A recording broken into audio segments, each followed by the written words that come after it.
As the General Assembly looks for new ways to close a widening budget gap, funding for the public arts is at the center of a renewed debate, just as one new art project makes its debut this week at a local courthouse. The Kent County Courthouse, which opened nearly 4 years ago, has been ground zero for the debate over public art since the debut 2 years ago of what its creator called a sound sculpture.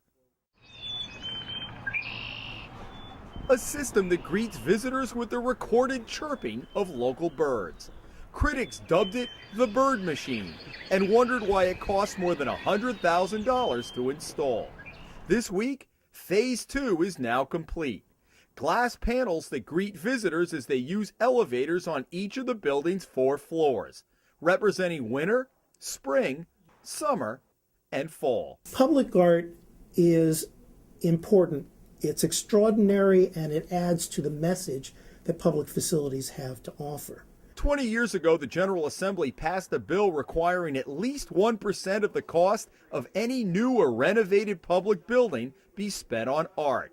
That has resulted in nearly 24 projects at an initial cost to the taxpayers of $5 million.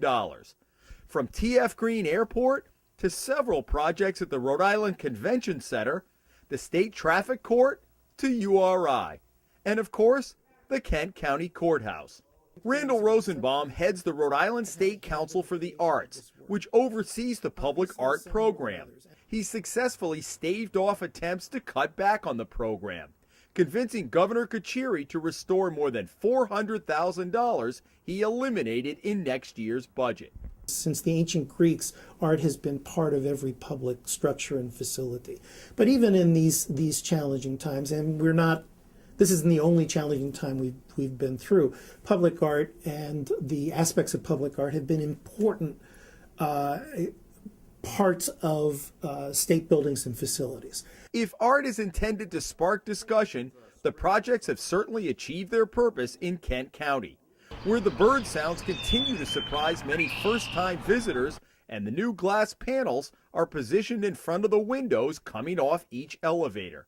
The glass project was done by a Jamestown artist at a cost of $266,000, which has also raised a few eyebrows. You got to keep the costs down. I mean, the price tag, when I just learned that $65,000 per glass panel, close to $260,000.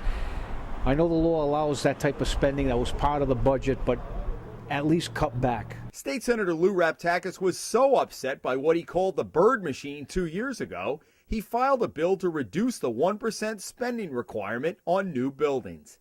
Today's economy, we have high foreclosures, high unemployment, budget deficits.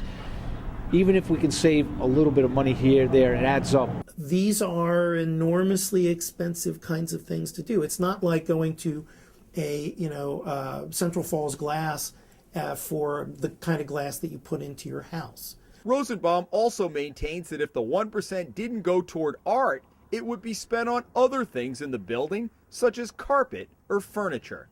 But because it's included in a bond payment spread over many years, the actual cost to taxpayers is much higher. Well, let's just take the figure, $435,000. Sure. On a bond issue, that $435,000 in effect is almost double or a lot more over the life of the bond. You're paying a lot more than you would up front. Is that not correct? Because it's bonded out. Again, I don't think that, but that is true for every aspect of.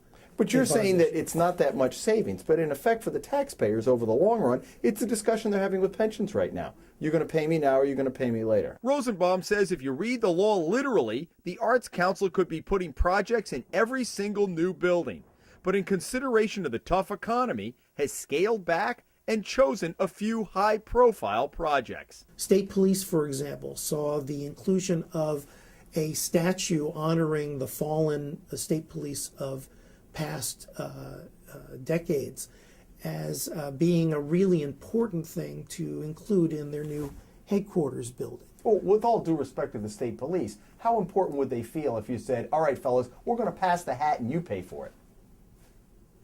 It's easy to say when you have public money, Sure. Hey, we'd love this or we'd love that or whatever.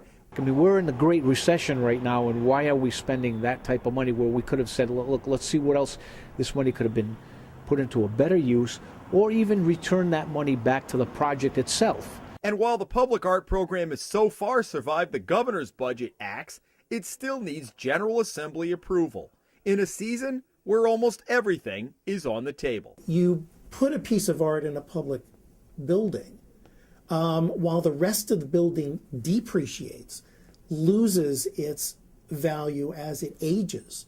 The art itself appreciates. It becomes, if anything, more valuable. In Warwick, Jim Hummel for the Hummel Report.